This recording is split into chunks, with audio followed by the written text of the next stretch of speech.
Hi everyone, it's James from Pentachrome Wave in Grenoble, France, and I'm just going to do a short video about the Kharper, a new eurorack module from Aero Instruments, and this is not rocket science.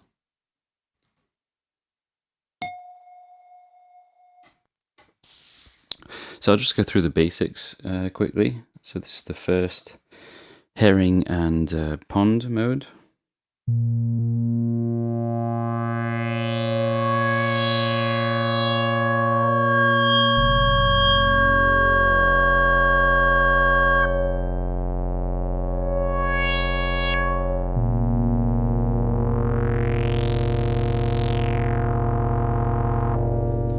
Sounds really cool. One thing that's a bit tricky is that when you bend the notes and you kind of release them, they go back to the original pitch. So you need to be careful when they move into the red. It means the pitch has moved. And if you want to get the notes off smoothly, you kind of want to get back to the original pitch.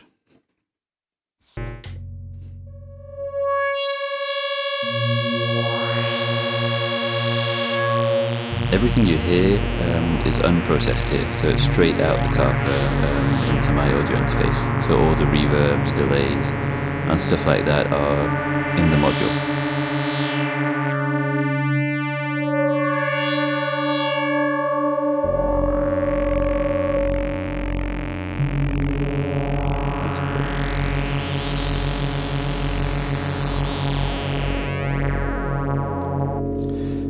That's really cool. The second mode in the first herring setting is kind of a weird sort of semi-distorted feedbacky thing, but that sounds really cool, I think. Especially I like tuning this one way down and then messing around with the others. So you get this kind of gritty low bass thing going. These weird wobbly sort of overtones when you get up here. This is when the tone knob is all the way to the right. It's like, I think there's 5 different states which kind of change the way the sound and the clipping occurs.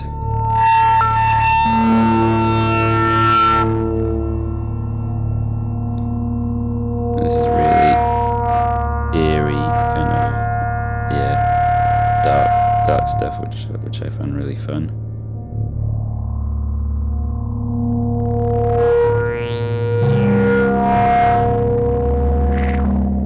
Switch to another mode, for instance. It's kind of a different vibe.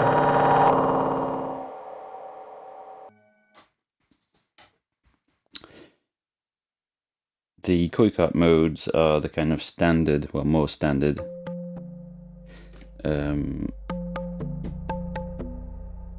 of tabla or carpless strong things. So I'll sequence these just so we can get something going. So I have a Turing machine here,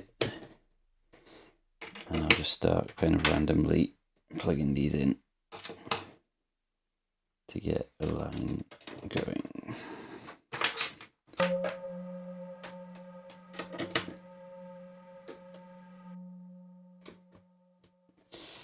And fourth one. These I think work really well when they're sequenced. So this is in, and yeah, let's hit it.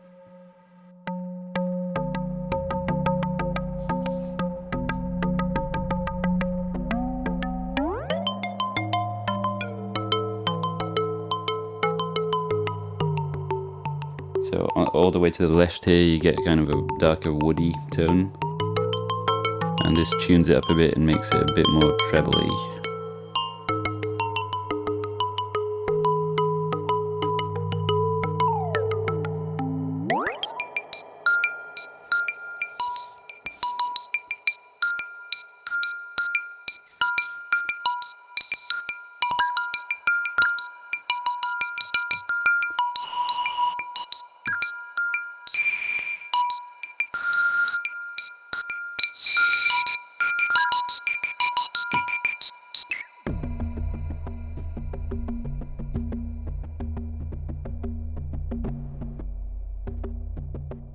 let's move it to Kharper Strong.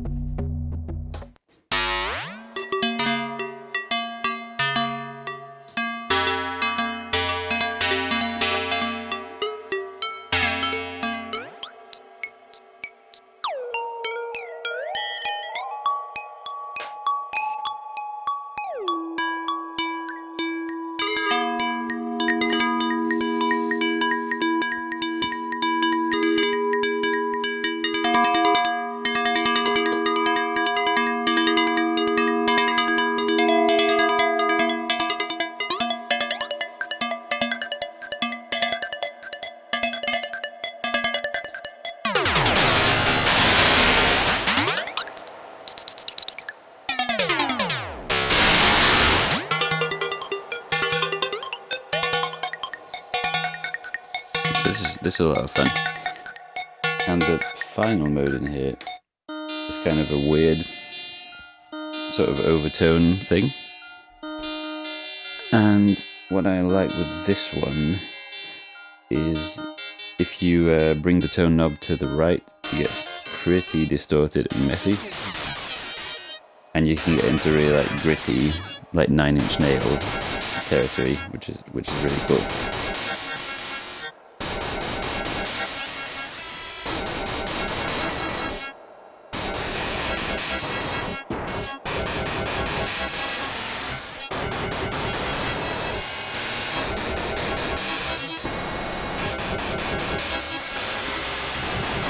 That's a lot of fun, and you can also push it into like really high rates and pitches where it kind of gets all aliased and weird, which is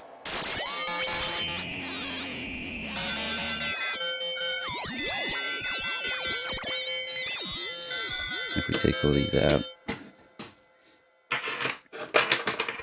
and just play around with it,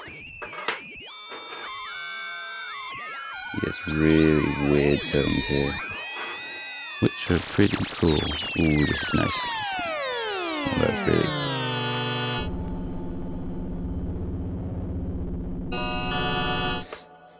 And this mode also cleans up to a kind of, well, a nice...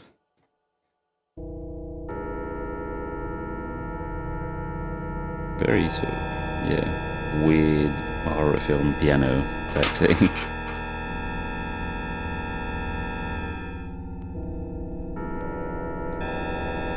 I think it's a bit, sometimes it gets a bit clicky on the attacks. Maybe that can be fixed in a firmware thing.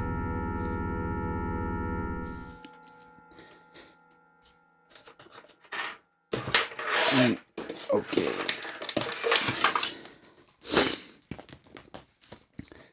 And for the final thing, so this is overtones.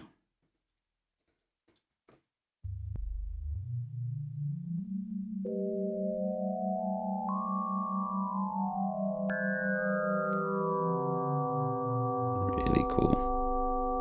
Sounds very sort of, yeah, spectral music kind of stuff. It's a bit clippy when you move the sound from side to side, but it works well. And you can drive it with this here.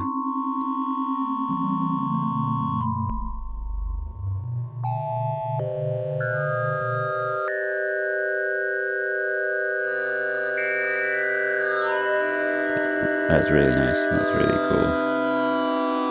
And if you push it really low, you get really kind of cool, weird, droney type stuff.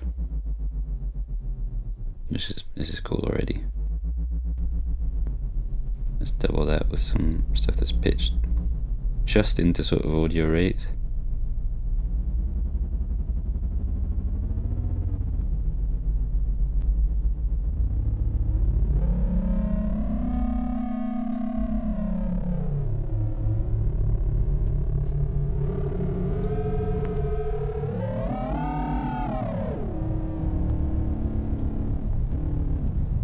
That's cool. Second mode is really weird, but it's really cool. It's one of my favorites.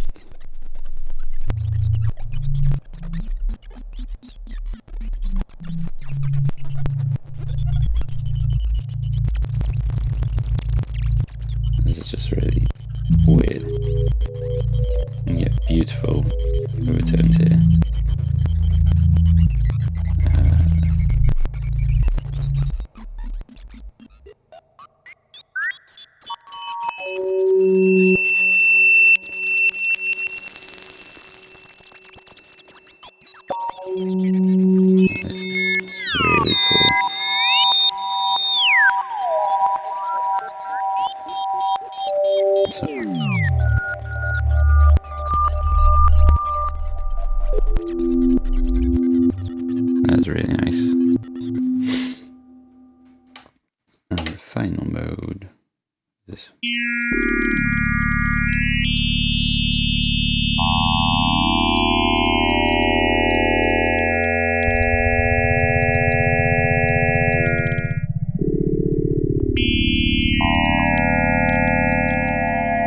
This has a really heavy reverb that you can put onto it.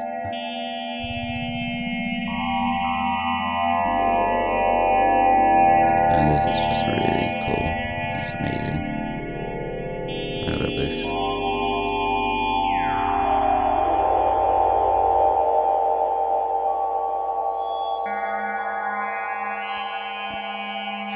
Responds really well if you push it into high rates. There's some really strange,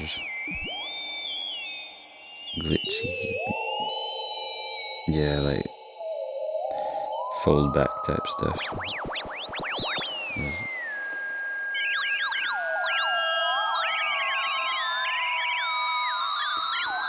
And the stereo field is really cool.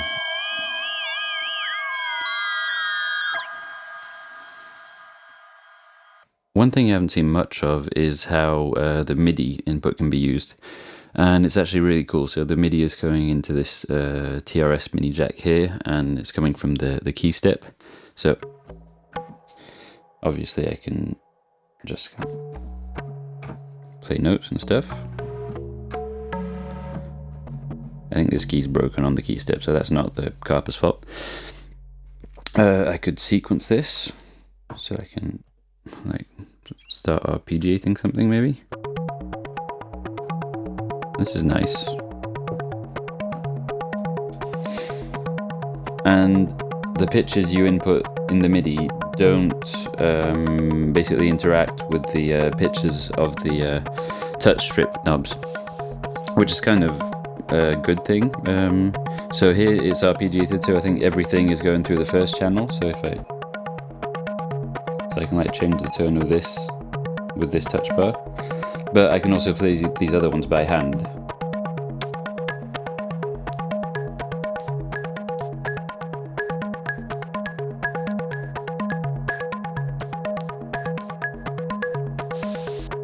So that's cool.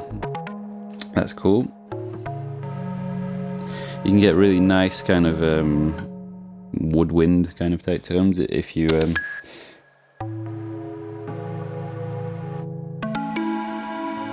so it's actually really usable as a kind of classic synth if you want to do that. The first mode is also fun with MIDI. Let's try this.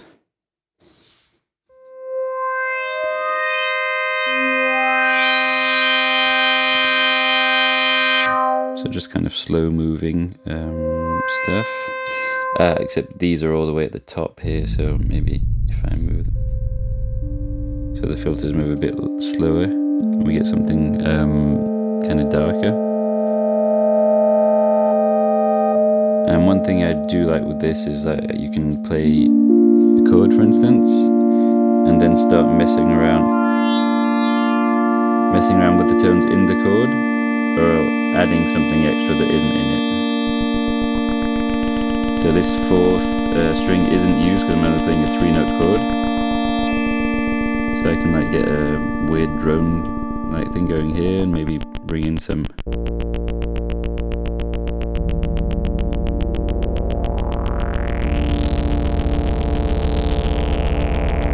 that's really cool. Obviously this also works with like all the other settings for this. So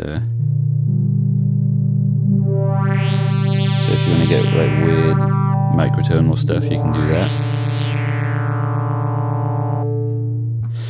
And it's really cool in the last mode. Because you can get really weird kind of overtone stuff, depending on where these touch points are set. So if everyone's at the bottom, you pretty much get the bass note, still with some kind of weird overtones. But if you start messing around with them, you can kind of get these really strange balances.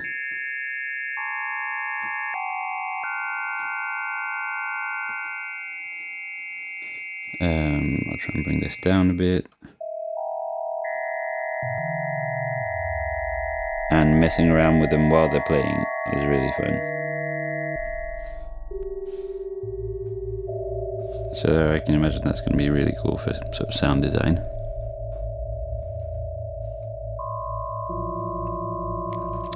It's really fun in the second mode, which is the kind of weird, wacky sort of LFO thing.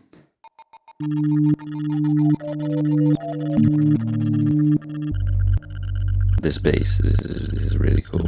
I like this a lot.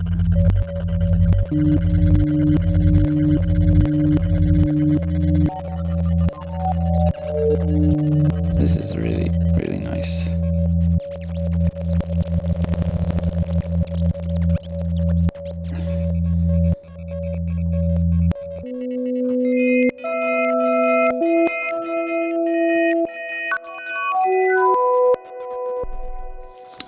And let's finish off with the final mode, and I'll put some reverb, won't put it all the way, and just tune these sort of randomly for now, and we'll see what works with what I'm playing. It sounds a bit kind of, sort of nasal here, so I'll play it a bit lower. Yeah, this is better, I think. This sounds really nice.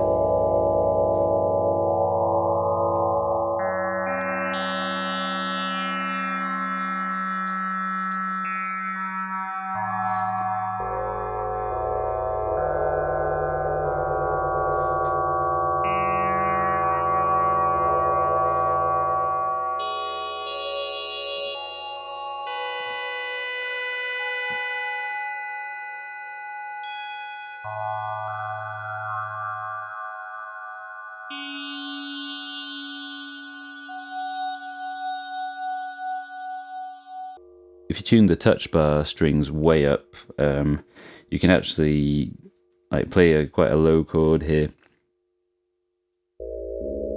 Let's just play a major chord here, and the fourth voice isn't used. I can use that to add like weird overtones. If I touch these, I'm moving like the filters inside the chord. This is like the second note I played. If I release this note, it should, oh no, sorry, I released the wrong one there. Here's this one.